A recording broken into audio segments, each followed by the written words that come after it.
Podcast Agora é a Hora. Um oferecimento Clínica Personal Físio e Fitofórmula. Há mais de 15 anos de excelência em fórmulas chinesas. Fitofórmula, sua opção confiável. Muito bem-vindo, muito bem-vinda ao episódio 25 do Agora é a Hora. E hoje eu trago para você um conhecimento rico. Eu trago uma profissional, que é uma psicóloga, doutora Paloma Paula Mello. Ela é psicóloga do esporte, psicóloga clínica, ela é mestre em educação, então nós vamos conseguir abordar aqui vários assuntos que vão reverberar não só para você, pai, mãe, filho, filha, esposa, esposo, como também para você que tem o seu filho, a sua filha.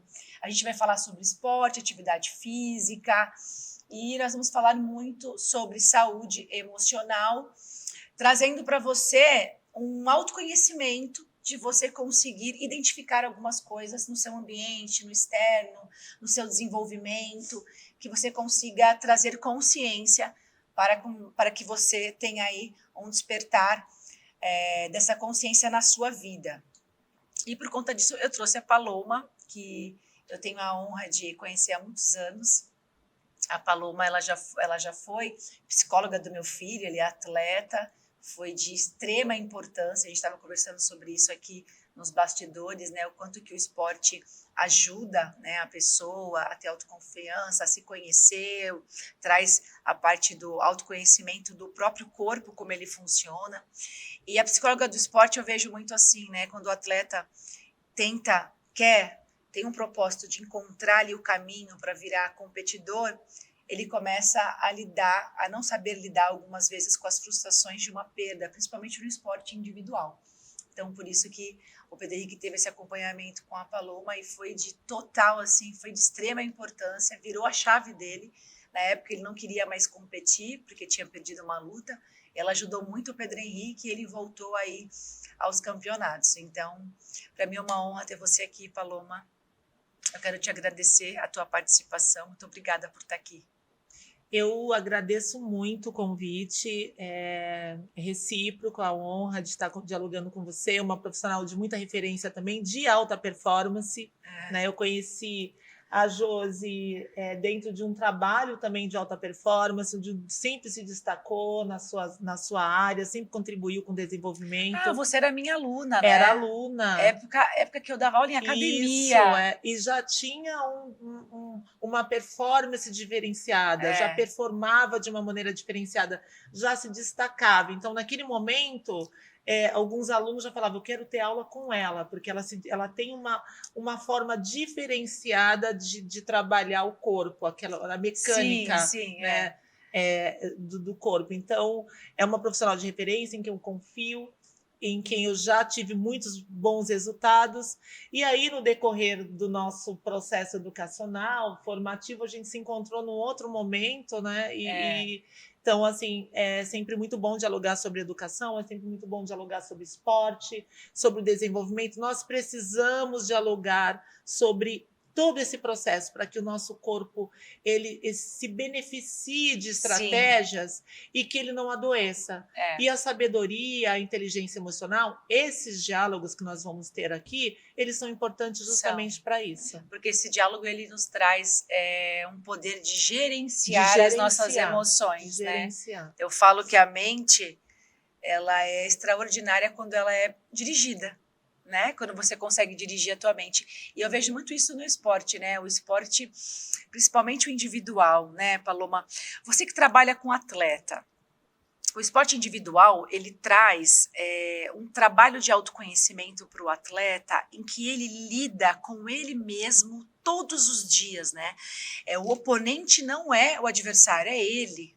Ele passa a se conhecer, ele aprende a lidar com as frustrações. Então, em outras áreas da vida, quando ele se deparar com algum tipo de frustração, por ele ser atleta e já ter passado por isso, ele vai lidar de outra maneira. É mais ou menos assim? O trabalho solo, né, de um atleta que está numa competição individual, nós temos uma ideia, às vezes, muito, talvez, não tão consciente sobre a psicologia do esporte, sobre justamente a competição.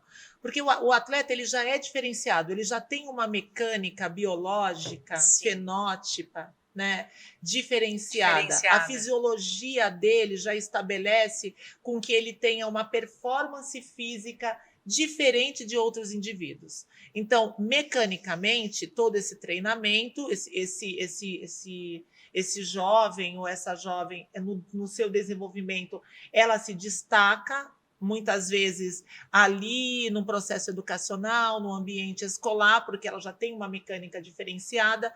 E quando você trabalha com mecânica, você, nome muito, né, uma profissional renomada nessa área, você percebe que quando você trabalha com a questão do desenvolvimento físico e mecânico, ele é mais compreensível, porque ele vai ter uma rotina muito regrada de treinamento para fortificar aquelas habilidades que ele já apontou.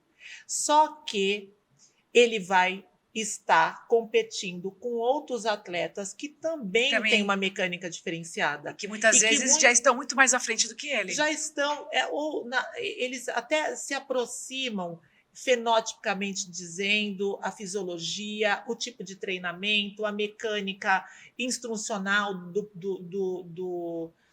da pessoa que está ali fazendo o condicionamento físico daquele atleta. O que vai diferenciar no pódio são as habilidades mentais. São esse conhecimento desse corpo. Sim. O que vai trazer com que esse atleta tenha uma habilidade a mais para que naquele momento em que aqueles corpos mecânicos estiverem competindo, essa habilidade emocional, ela reconheça todo aquele percurso, todas aquelas ações, e aí ele saiba trabalhar com os impulsos, né? Que são muitas vezes ali muito e rápidos, né? O externo, né? O externo, são detalhes. Tem torcida. E é um calor humano ali tão grande, né? É muito rápido. Ele vai uma adrenalina muito grande. As 7 fatores da psicomotricidade. Ele vai ter que trabalhar com estímulo que ele vai ter que conhecer o estímulo do corpo, mas o estímulo da mente. O que naquele momento, qual é o reflexo? O que é um reflexo que faz com que aquele atleta ele alcance ali o pódio e o outro que talvez tenha a mesma habilidade com ele fique em segundo ou em terceiro. Sim. Então, esse trabalho emocional é o que diferencia a psicologia do esporte da psicologia clínica. Que também conversa muito nesse decorrer desse trabalho de atendimento ao atleta. E o que eu acho mais extraordinário no esporte, quando a gente fala de atleta, o que o esporte te traz? Ele faz com que você lide o tempo todo com o desconfortável. Então, você não conhece a zona de conforto, né? Então, o teu cérebro começa a fazer uma associação de que o prazer, ele vem, mas ele tem um preço para vir. Não é aquela dopamina barata, imediata, né? De que eu tô agora aqui no celular, eu já recebi, e aí eu começo a ficar muito dispersa, porque eu quero sempre ter essa dopamina. Então, a atividade física, ela traz isso. Até quando você vai para academia. Para você sentir o que você sente e sair de lá igual um rei, uma rainha, flutuando, que é isso que o exercício te traz, principalmente se você tem um treino aí moderado, né, de moderada alta intensidade, eu preciso passar por um processo. Eu tenho que treinar pelo menos de meia hora, 1 hora. Então, o meu corpo ele começa a pedir mais dessa substância, mandando uma mensagem para minha mente, olha, eu quero passar o desconfortável para receber aquilo. E na vida, se eu já tenho essa prática desde criança, né? Sempre fiz atividade física, meus pais me levavam, ou fui atleta, soube lidar com frustrações, eu estive sempre ali, sempre no desconfortável. Eu não sei o que é zona de conforto. E para eu conseguir ter os objetivos na minha vida, conquistar tudo que eu quero conquistar, uma carreira, um nome, um sucesso, eu tenho que plantar. E plantar não é confortável. Pensar o confortável dói, é ficar né? na minha casa. É ficar na minha casa, para eu estar investindo na minha carreira, me qualificando. Você acabou de terminar um mestrado. A gente tem uma vida em que a gente tem uma vida acadêmica, estudando, se qualificando, se especializando. Então, se eu não fui acostumada desde criança com atividade física, eu falo muito isso, em que o meu corpo, que tem comunicação direta com o meu cérebro, depois de um tempo o seu corpo vira mente. Eles têm conexão, até porque o teu cérebro continua pela tua medula, mandando informações. É ele que comanda, né, o teu corpo. Eu tenho que estar sempre no desconfortável, né, Paloma? Então, quando você atende, por exemplo, um adolescente, uma criança, você trabalha com educação, que não tem uma vida ativa, que nunca fez exercício, e você, por ser uma psicóloga que lida com atletas, você consegue perceber essa diferença muito gritante quando as crianças veem, essas adolescentes, com esses desequilíbrios emocionais, seja por ansiedade, depressão, que os pais te procuram, da criança que é ativa e da criança que nunca fez atividade física ou adolescente? Ah, sim. São dois. Eu queria também, antes de falar dessa questão do desenvolvimento, o quanto é importante a prática da atividade física no desenvolvimento de todas as crianças. E que aí que o pai, né, que é o gestor daquela criança, do desenvolvimento dela, dessa vida acadêmica, educacional que ela vai percorrer ao longo da vida, porque a aprendizagem é ao longo da vida, ele precisa entender que esse fator dentro do desenvolvimento é colaborativo e ele é muito importante para que todas as outras esferas da vida elas consigam entrar num eixo de equilíbrio, numa equilibração que a gente fala na psicologia. Quando você diz a questão da dopamina, é muito importante, até mesmo um atleta de alta performance, muitas vezes lógico, ele participou de campeonato, ele se desenvolveu academicamente ali na sua trajetória estudantil, como eu falei da questão da mecânica, ele chamou atenção, né, no processo educacional, e aí os professores de educação física começam a chamar para campeonato. Mas tem uma diferença também de um atleta que a família fez esses estímulos. Incentivou. E esse atleta que ele fez toda uma trajetória apenas mecânica, porque o corpo, ele também aprende a entender que aquela substância que traz o prazer, a dopamina, ela acontece nesses momentos de exercício dinâmico, né? De que você ali vai estressando o corpo, você vai fazendo esse processo de estimular esse estímulo todo. Né? E esse processo de estímulo, ele também tem que ser compreendido, porque muitos atletas começam a lesionar, e não só atletas de alta performance, outros atletas, quando eles começam a perceber e sentir os benefícios da dopamina, mas de uma incompreensão do seu corpo, e aquilo começa a ser como um processo de adicção. Então, ele começa a fazer um exercício mais intenso, mais repetitivo, para suprir. Para suprir. E isso é inconsciente. É inconsciente. É inconsciente. E está muito ligado com a família. E tá ligado com a família. Que é a falta, né? Porque esse outro atleta, que a família desde criança estimulou ele a uma atividade ou outra, e a atividade física, ela não precisa necessariamente ele fazer um esporte em si, mas aquela criança que a mãe promoveu brincadeira, que o pai levou à praia, que ele fez atividades lúdicas, que ele interagiu, que ele viajou, que ele correu, que ele se movimentou, que ele fez com que o corpo os pais dele... participaram, os pais interação. participaram. No desenvolvimento dele, ele experienciou essas atividades físicas. Ele correu. Eu sei que hoje nós estamos num outro momento social, né? As crianças estão... a sociedade está vivendo um momento de insegurança com a questão né, a própria pandemia trouxe, né? Essa realidade muito forte. Mas também nós temos uma insegurança com relação aos pais, às vezes, estarem, eu não vou falar um controle, mas observando um pouco mais, né? Então, a maioria de muitas crianças ficam em condomínio, não tem muito acesso a brincar na rua. Às vezes, o pai também não tem todo o tempo para gerenciar essas atividades livres, isso fica para a escola. Mas façam com que na escola esses alunos, essas crianças, esses jovens, esses adolescentes experienciem, participem.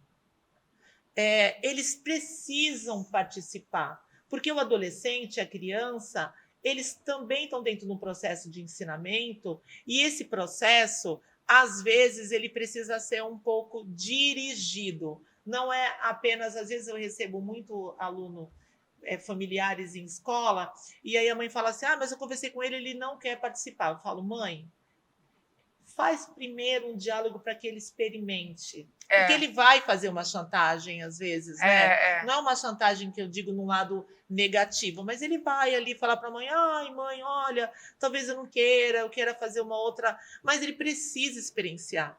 E esse gerenciamento da família é importante. Não, olha, o diálogo, eu quero né? o diálogo, Conversar. o convencimento, olha, eu quero que você participe, faz uma vez, faz duas, depois você vai testar uma outra. Então, essa troca de diálogo com a família é importante para esse adolescente. Não pode, eu acho assim, eu não aconselho, não vou falar não pode, porque é uma palavra muito fechada, mas eu não aconselho com que os pais, naquele primeiro momento que ele ofertou para aquele adolescente uma atividade educacional, esportiva ali na escola, ou uma atividade no núcleo de arte e cultura, e o adolescente, olha, eu não quero participar. Dialoguem. Não, vamos experimentar, e aí façam com que ele tenha essa experiência, porque todas essas experiências impactam muito no desenvolvimento na vida adulta. Impactam. E o que eu vejo muito é assim, e se esse pai e essa mãe tiver em algum momento do dia, né? Porque quando a gente é mãe, a gente é pai, a gente confunde muito quantidade com qualidade de tempo. Sim. Então eu vejo muita mãe que se cobra por trabalhar fora, só que não é o tempo que você fica com ele, é a qualidade. Então muitas vezes essa mãe tá o dia inteiro com essa criança, ela tá super estressada, ela nem fica com o filho, ela dá o celular. E a outra que trabalha o dia inteiro, aquele momento que ela pega na escola, basta 30 minutos de olho no olho, de conversa, de toque, de ouvir a criança. Eu vejo muito assim, o quanto eles querem ser ouvidos, né? E quando você dá um celular, ele se sente rejeitado, porque assim, ela tá me dando celular porque ela quer conversar com meu pai, ela quer comer em paz, ela não quer me escutar. E quando tem essa troca, né, Paloma, de todos os dias conversar, nem que seja um pouquinho, na hora que ele falar eu não quero participar, ele vai ouvir essa mãe, ele vai ouvir esse pai. Porque ele já tem essa consistência no lar. Muitas vezes a gente quer que o psicólogo resolva a situação do nosso filho, né? Mas a criança, ela é o sintoma. Ela é o reflexo da casa. Por isso que o podcast tem esse propósito de autoconhecimento, ser transformador, porque o pai e a mãe para de jogar a culpa no filho. Ele é mal criado, ele não se comporta bem, ele me dá problema. A culpa é dele, vai para a psicóloga. Mas por que ele está fazendo isso? Por quê? Aí você vai para um autoconhecimento, vai ver o seu comportamento com ele, da esposa.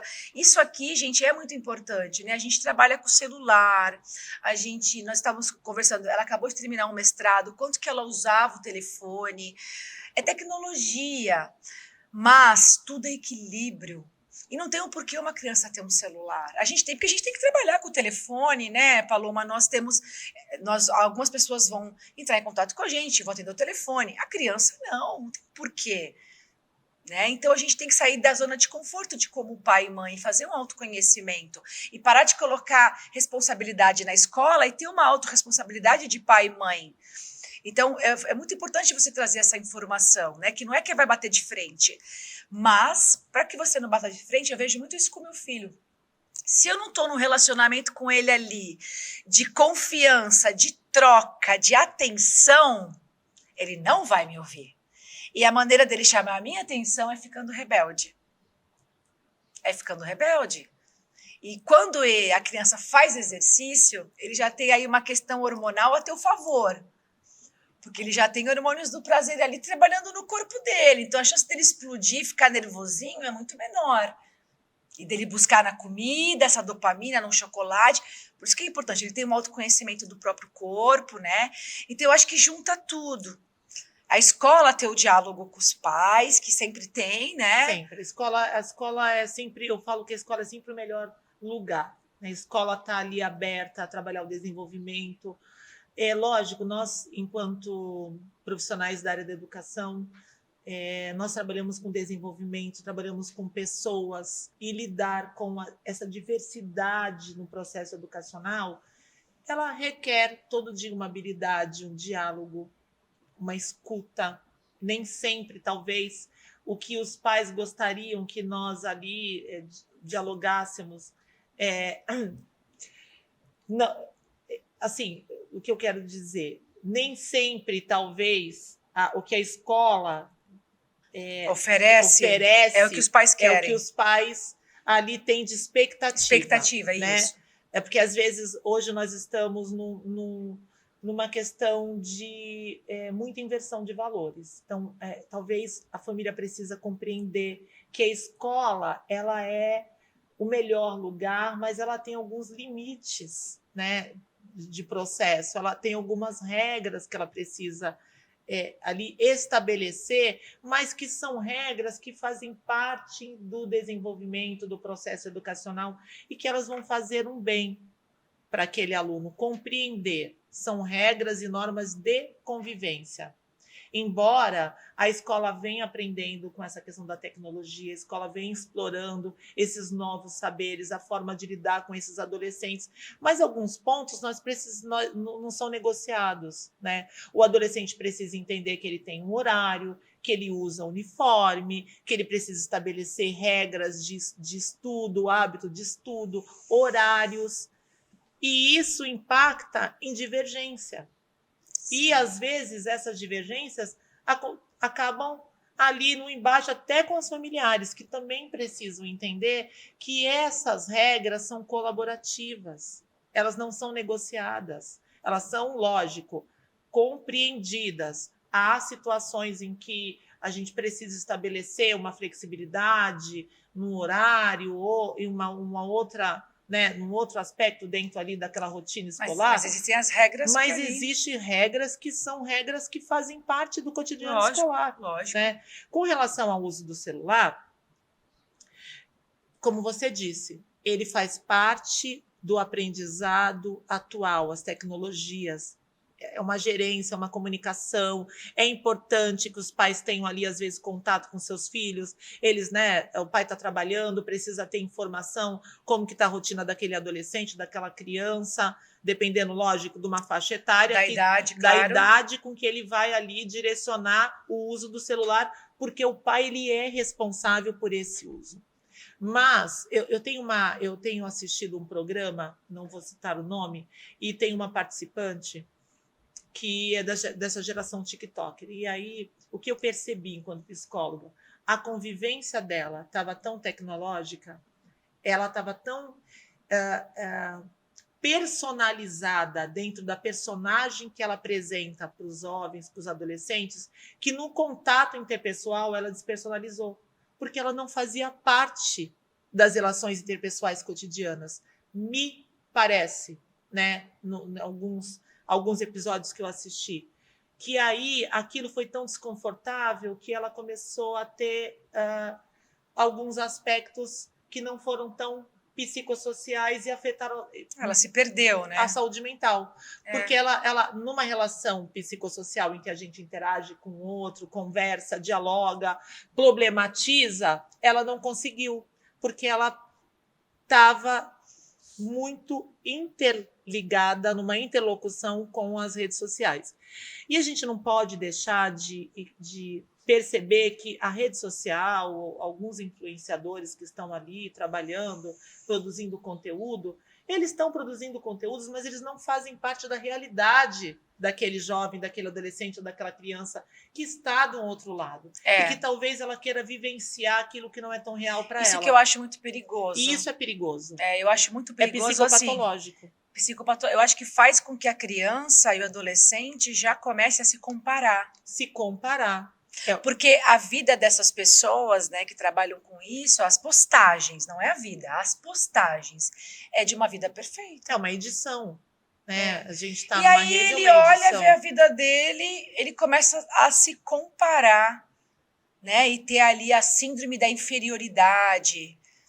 Eu vejo muito assim, a gente tem que tomar muito cuidado, né, Paloma, com que os filhos seguem. Sim, que eles assistem, porque são referências para eles. É gerência. E é nesse diálogo. Não é uma invasão de privacidade, um pai ou uma mãe dialogar com o filho e olhar a rede. É dentro do processo. É dialogar e assim, com muita autonomia. Olha, eu sou sua mãe, eu sou seu pai, eu sou seu Eu tenho esse responsável. direito. Eu vou analisar a sua rede social. Você está dentro de um processo de desenvolvimento, isso faz parte, é um dever, uma função dessa família. Eu vou dar a minha experiência aqui como mãe. O Pedro Henrique, ele, agora que eu dei o celular, depois dos 11 anos, ele vai fazer 12.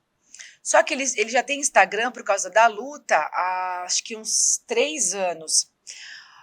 O Instagram dele hoje está no celular dele, mas está aqui no meu também.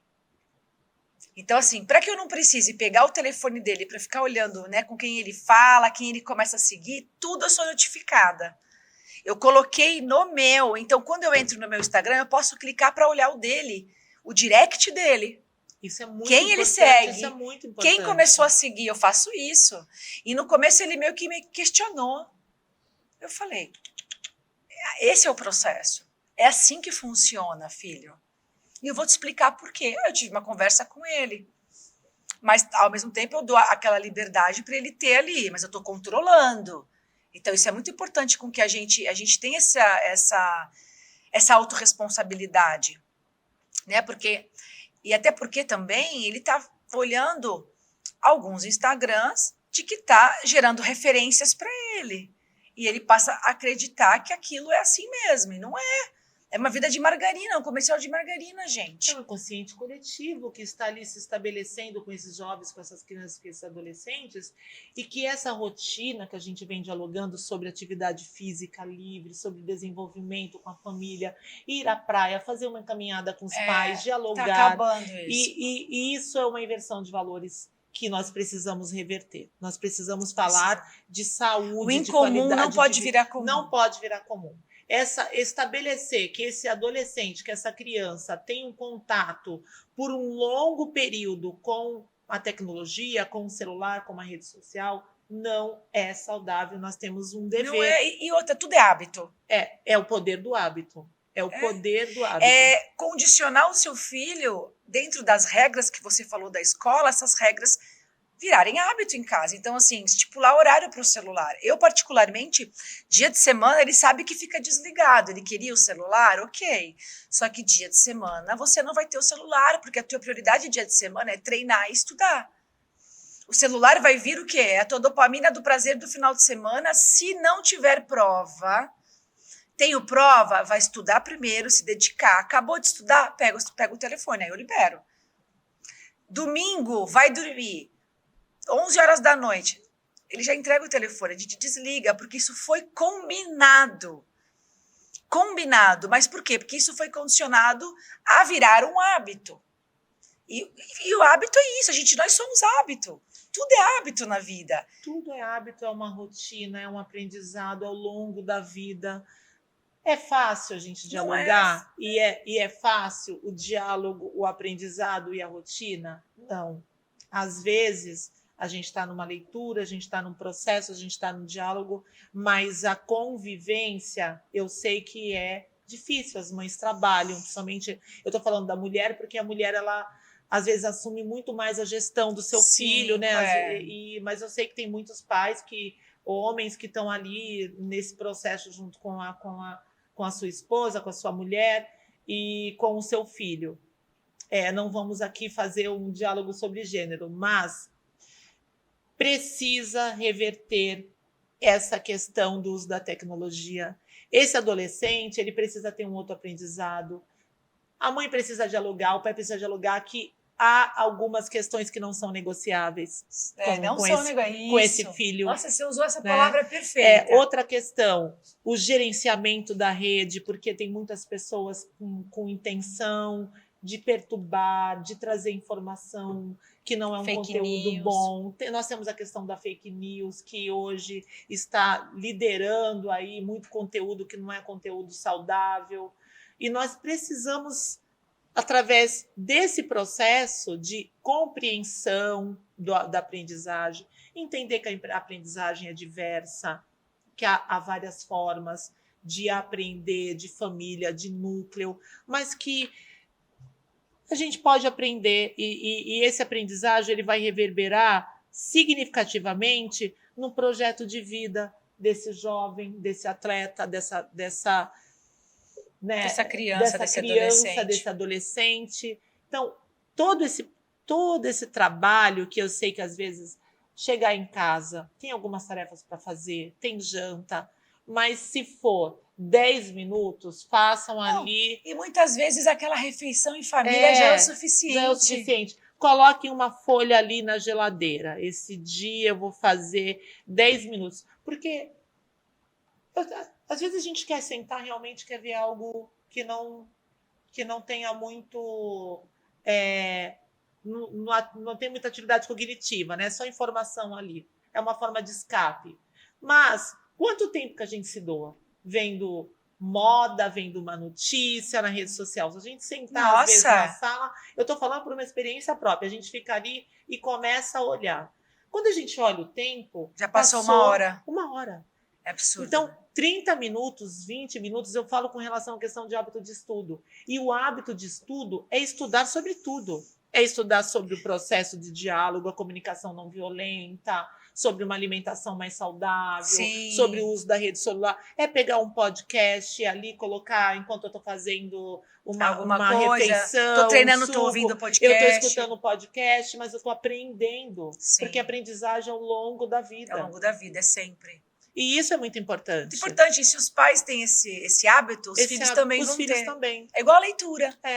Pai e mãe que lê, o filho lê. É impressionante, né? Eu falo, eu estava conversando agora no processo seletivo com professores que vão trabalhar teatro na escola, que a escola agora está de tempo integral. E aí eu falei, um desafio trazer essa questão da leitura. Porque a leitura dentro da rede social, ela ficou em segundo plano, o livro físico. Então, fazer essa inversão novamente para que ele tenha contato. Mas é um contato que esquematize outros processos, esquematize rede, crie um podcast com eles, crie alguma coisa interativa, crie um jogo, crie algo na matemática, nas outras linguagens que possam trazer a leitura para esses novos saberes, né, para essa nova geração TikToker, que tem muito contato com a rede TikToker, mas que eles consigam ter esse contato com o livro, com a leitura. Que isso não seja perdido. Não seja perdido, com a brincadeira. Porque a gente vê adolescente interagindo, ele e uma rede social e amigos, isso dentro virtuais. Virtuais. E olha, nós temos muito caso de intercorrências, e aí a gente vai ver uma intercorrência na classe, é uma questão de rede social, um grupo que se juntou numa rede social e mandou um direct, e aí essa questão de bullying. Por quê? Não aprendeu também a usar a rede social. Não aprendeu a usar as emoções para que numa problematização ele consiga, aquilo que eu falei do atleta, ele consiga saber que ali é uma zona de perigo. Aquela informação pode trazer... Não trouxe consciência para ele, mas pode trazer um perigo, ele pode se colocar numa situação de perigo. De perigo, sem perceber. Sem perceber. E isso nós temos que ficar atentos, porque é muito rápido, né, que acontece. Ele está ali numa rede, a mãe está fazendo alguma coisa, ele está se comunicando. Eu tenho uma experiência de uma escola que eu trabalhei, e que um adolescente, ele era um menino muito... introspectivo, muito tímido. E aí eu recebi uma outra mãe com uma denúncia de bullying em rede social. Eles faziam atividades ali em jogos, em games, a gamificação. Ele era uma outra personalidade na rede, na gamificação. Jura, Paloma? Então, a mãe não sabia. A mãe não sabia, ela trabalhava. Então, a rede social, ela também traz alguns estímulos que, às vezes, os pais desconhecem. Que você pode ser quem você quiser. Exatamente. É uma força que, se não souber trabalhar todo esse aspecto também de violência orgânica, no sentido... eu não estou falando da violência física, eu estou falando de um processo de hormônios que traz assim, uma força para lidar com algumas questões, e que naquele impulso, sem sabedoria, vai ali uma atitude que não é uma atitude acertada ou assertiva, e é uma atitude que desrespeita, que viola direitos, que agride o outro, mas como ele tem assim a sensação de que não é ele, Que não é ele. que ele está na rede, dá essa sensação que não é ele. Eu tenho na relação interpessoal, psicossocial, Eu ele é sou introspectivo. É, Na relação da rede, ele traz uma força que dá uma sensação de que ali ele pode ser, ou ele pode fazer alguma atitude, mas há suas consequências. claro. E às vezes os pais estão sem Sem saber. saber. São pegos de E surpresa. não consegue trabalhar isso, gerenciar antes que aconteça antes algo que pior. aconteça. Então, isso também é aprendizado. Se você trabalhar, como nós dialogamos no início, no desenvolvimento que essa criança, todos esses aspectos, né? Desenvolver a psicomotricidade, dialogando, né? Fazendo as refeições juntos, já colocando um tempo ali de aprendizado. E já colocando hábitos, regras. Já dialogando que algumas questões ali não são negociáveis. Exatamente. É, Porque aluno... o que eu vejo? Os pais refém. Parece que eles não conseguem tirar o celular, né? O filho manda. Ah, mas ela não larga. Se eu tirar dela, é o maior escândalo. Tipo assim, inverteu o papel, né? Inverteu o papel. Ele não Perdeu quer ir o para a controle. escola. E muitas questões da busca ativa, já para a área educacional, eu sou orientadora educacional também, muitas das questões de busca ativa, você vai fazer um estudo, por que esse adolescente está frequentando a escola, como é que está a rotina dele, porque ele precisa ter uma rotina também que estabeleça o sono. O sono é importante. De Muito extrema importante, importância. né? Esse adolescente, a mãe está cansada, ele chegou em casa, fez a refeição dele, já foi para a rede social, a mãe dormiu, ele continuou na rede até 2 horas da manhã. Meu Deus. Ele não tem um sono reparador. reparador. Como que vai se concentrar na escola? Para se concentrar na escola no outro dia. E aí, esse aspecto vai começando a ficar psicopatológico, é uma adicção, né? É uma psicopatologia, porque ele vai se ligando com essa dopamina, com essa sensação que não está aprendida no esporte livre, nas atividades livres. E nem na escola. Porque mas estudar não traz prazer para ele. Ele aprendeu que a forma de sentir prazer é ali. E alguns casos são Isso é uma porta de entrada para vício depois. Sim, é uma adicção, né? É um tipo de vício. Nós temos uma ideia, talvez muito inconsciente, de que o vício está relacionado às drogas ilícitas, né? A questão também... mas é tudo. Mas é tudo, é todo um processo que você vai buscar ali uma satisfação, você vai se encontrar, prazer imediato, porque né? você não está tendo dentro dessa esfera de um eixo, né, que estabelece a sua relação com você, com a sua família, com a afetividade, com a alimentação, com o esporte, entre outros fatores, você vai direcionar toda essa energia para um lugar só. Para um lugar só. Então, porque os outros pilares não estão equilibrados. E não está sendo feita na gerência familiar a equilibração, né? Sim. A gente fala assim, que a cura, ela não acontece 100%, mas a equilibração é quando você conhece que há uma fragilidade em você e que você vai precisar equilibrar. Então, você vai deixar que 30% dessa fragilidade você consegue ali gerenciar, e 70% você vai já ter um processo trabalhado. Você não vai tomar o seu corpo, né, daqueles 30% daquela fragilidade que você possa ali ter. Isso dentro da psicopatologia, você falou assim, a psicopatologia fenomenológica, é esse entendimento. Nós temos, às vezes, algumas fragilidades que podem ser hiperflexibilizadas no nosso cotidiano se a gente não lidar.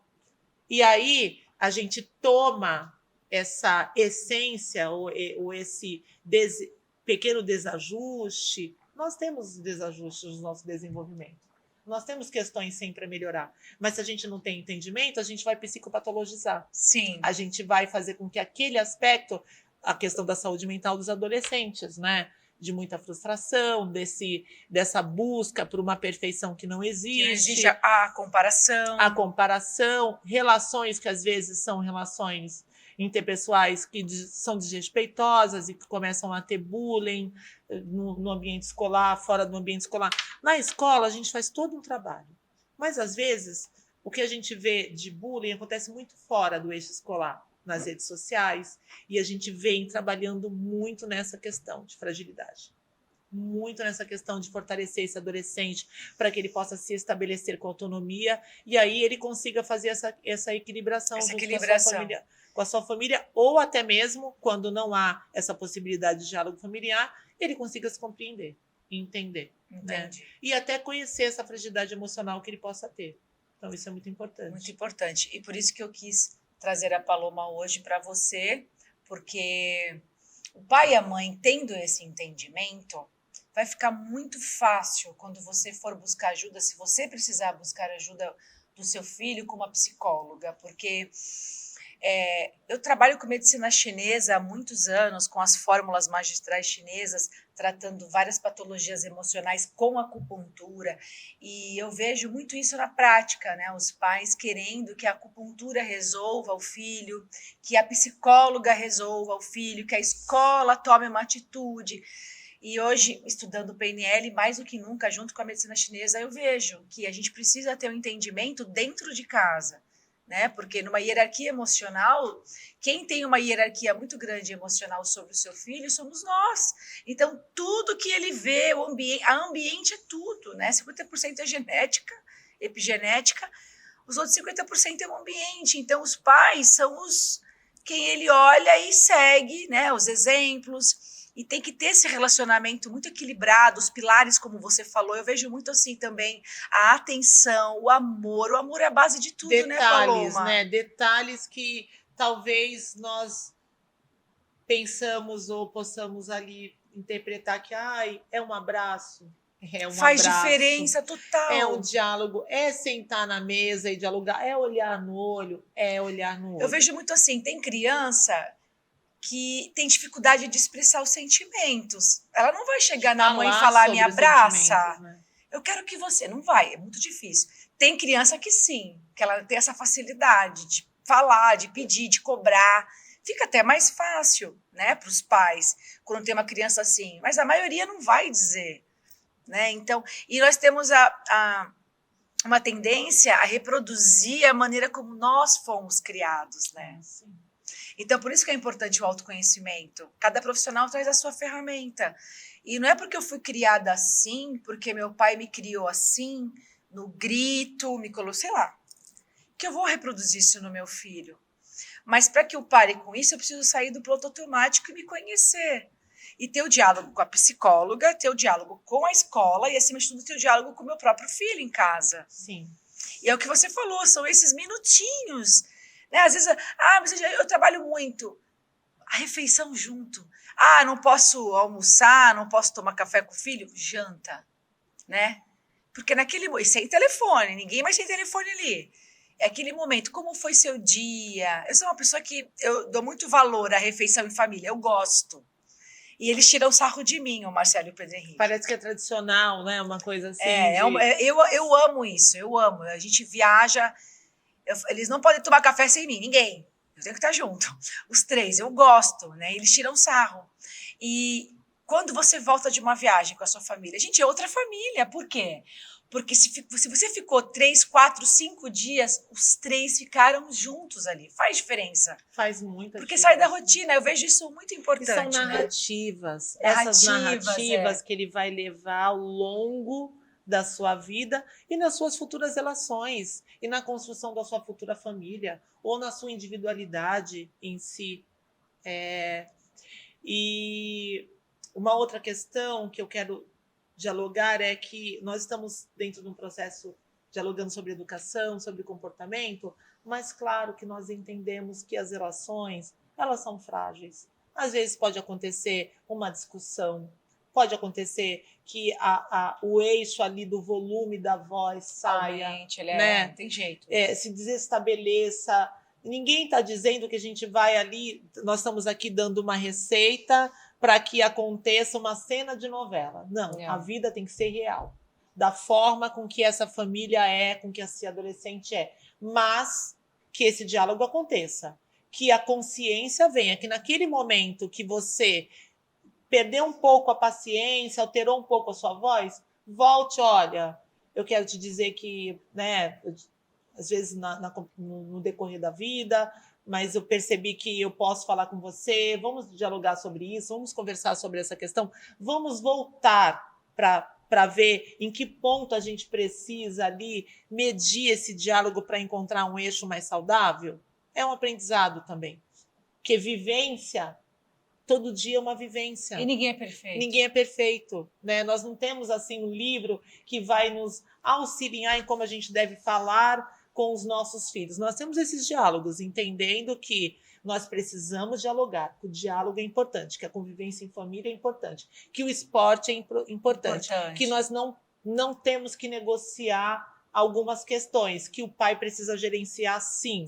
Então, algumas regras são estabelecidas que fazem parte. É da persona. Eu sempre falo para as mães e para os pais. Você está na persona. Aí é questão de Moreno, na psicologia. Você está na persona de pai. Você pode. É isso mesmo. Você está na persona de mãe. Você pode. Ah, mas está invadindo. Não, eu sou a mãe. Eu não estou invadindo. Mesmo. É uma gerência. Eu falei que era boa. Que é um diálogo que você vai ter, né? Não vai, né? A gente vai ali estabelecer também uma comunicação. Mas eles precisam dessa base.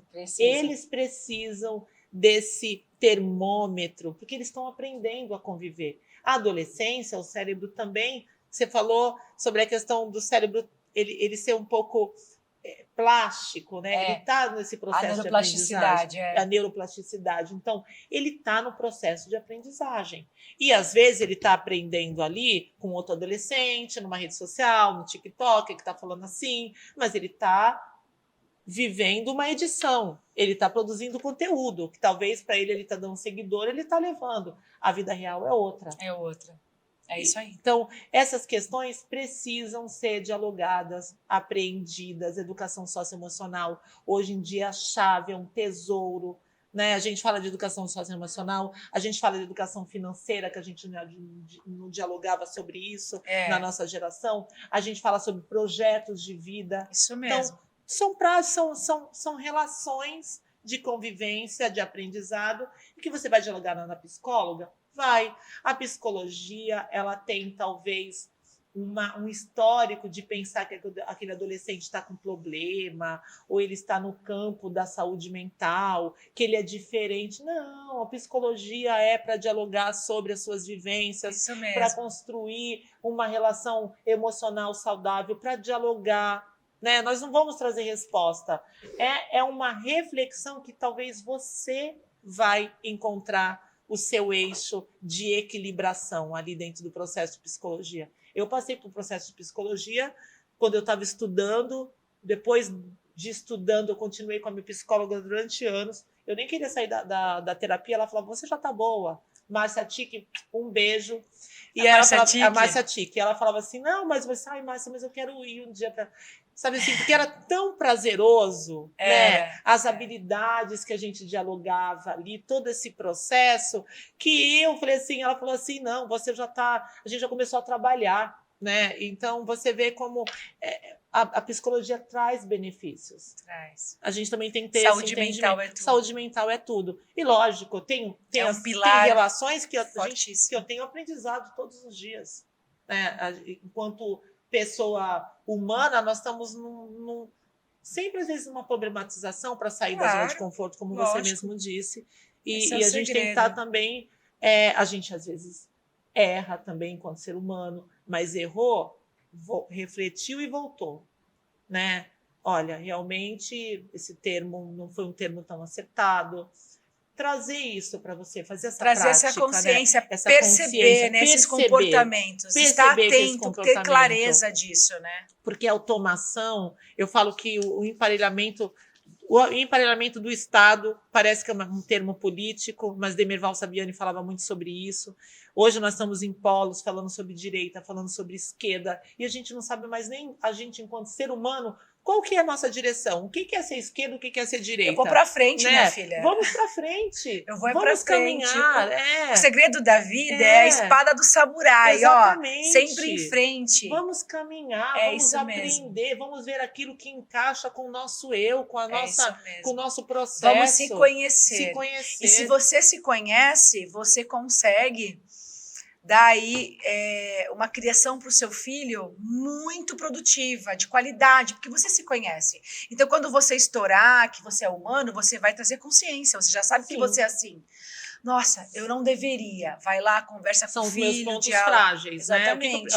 O que eu tenho de bom, né? A gente tem sempre assim, são as dicas. 3 coisas boas e 3 a melhorar, né? Isso aí. 3 a melhorar. Então eu já sei o que eu tenho de bom e o que eu preciso melhorar. E aí a isso gente aí. vai no eixo. É isso aí. E isso é vivência, isso é vida real. Não é muito TikTok, né? Não é edição, é vida. A gente precisa nos trazer mais para a vida. E olha só para a gente finalizar isso que ela está falando, muitas mães podem falar assim, ai, mas como que eu faço? Não dá, ele não quer, lá, lá. E ela falou, não, você pode, você está no papel que pode. Eu trabalho com isso há anos, meu filho cresceu me vendo trabalhar. Eu tenho um canal no YouTube, Instagram, gravo muitos vídeos para clínica, já fiz outros trabalhos também com rede social, e mesmo assim eu consegui colocar limite no meu filho. Ele cresceu vendo, mas ele sabe que é o meu trabalho. Eu sempre falei para ele, eu preciso, agora eu já fiquei aqui, nós já saímos, agora eu vou sentar aqui, porque eu preciso postar isso, falar sobre, porque eu crio conteúdo. Eu falo de saúde, vamos fazer assim, assim, assim. Depois eu guardava o telefone e a gente voltava. E hoje ele tem o celular dele e ele entende, e ele cresceu vendo eu trabalhar com o celular. Já o meu marido não. Não trabalha com o telefone, hoje trabalha, mas ao decorrer da vida dele, não. Então, assim, nada é impossível. Agora, por que você que não trabalha com rede social, o seu filho vai ficar o tempo todo na rede social, né? Sim, sim. Só para a gente poder fechar. E eu acho que essas informações que a gente trouxe aqui foram de extrema importância para todos nós, porque a Paloma não só abordou a criança, o adolescente, o atleta, como também nós como seres humanos, sendo pai ou não, né? Que nós somos seres que nós estamos em constante evolução, né, Paloma? Nós temos pontos positivos, pontos negativos. Podemos errar, mas temos que melhorar e trabalhar esse erro em cima de acerto. A vida é buscar isso, o equilíbrio. Buscar o equilíbrio. Isso aí. Não dá para errar e a gente também acertar sempre. Nós não vamos estar, né, nos igual o atleta, ele não vai só sempre ganhar, uma hora ele vai perder. Mas isso é o que eu falo, converso com eles, né? Olha para sua trajetória, Sim. que aí você vai encontrar olhar os pontos positivos. Os pontos positivos, né? Muito obrigada pela tua presença. Eu que aqui. agradeço, foi um diálogo muito gostoso, né? Importante, e que nós temos sim uma função hoje. Eu falo quanto educadora, psicóloga, você trazendo esse conteúdo, sendo uma influenciadora, mas que influencia, o influencer, ele precisa influenciar positivamente na vida do outro. É isso aí. Então eu te agradeço também. Né? Agregar. Muito obrigada, viu, Paloma? Você é uma profissional incrível, admiro muito você, quero te parabenizar pela tua finalização do seu mestrado. Ai, te agradeço você também, fiquei muito feliz, foi uma conquista. Eu fiquei muito feliz quando eu vi, falei, nossa, que maravilha. Fiquei muito feliz. E meu pai, ele faleceu recentemente e ele me acompanhava em algumas aulas, então você vê o quanto foi importante a questão da educação. Meu pai, ele foi um homem bruto, estivador do cais, que ele não teve oportunidade de estudo, mas ele me dava livro de presente. Ai, que graça. Ele me incentivava, ele passava nas bancas, comprava coleções, tudo. E aí ele falava sempre para mim, mesmo com a brutalidade... Olha como a base é tudo, né? Mesmo com brutalidade, às vezes mesmo de uma forma não tão... A comunicação, acho que ele nem sabia o que era comunicação violenta ou não violenta. Se tinha que falar alguma coisa, ele falava de uma maneira mais, né, embrutalhada. Foi o ensinamento dele, foi o aprendizado dele. E nem sempre eu, enquanto adolescente ou criança, achava que aquilo ali não gostava, não concordava, mas eu respeitava, porque eu aprendi. E aí meu pai acompanhou muito as aulas de mestrado. E quando ele faleceu, né, e eu concluí o mestrado, então ele sempre falou assim, sempre estude, sempre apreenda, sempre faça mais. A vida é um constante aprendizado. Então, olha que sabedoria, né? De um homem que não teve oportunidade de estudo, falar, né? Isso para você. E foi isso que te levou a chegar até aqui. Isso que me levou a chegar até aqui. Lógico, minha mãe também, uma mulher maravilhosa. Um beijo para minha mãe, não desmerecendo a mãe, mas eu falo do meu pai porque ele partiu, ele né? Partiu. Mas assim, então, o que eu estou dizendo para vocês? Família. É a base de tudo. O responsável. E a família, nas suas composições, seja qual for essa composição, mas ela é a base de tudo. Isso mesmo. Gente, muito obrigada pela sua audiência. Mais um episódio extraordinário, rico em conhecimento para você, muito autoconhecimento. Espero que você curta o meu vídeo, é muito importante que você curta, deixe o seu comentário, compartilhe com outras pessoas que precisam saber dessas informações tão valiosas que a Paloma trouxe aqui para a gente. E lembre-se que o Agora é a Hora está em todas as plataformas digitais, então você pode fazer o seu treino, a sua academia, nos ouvindo. Muito obrigada, um beijo e até o próximo episódio.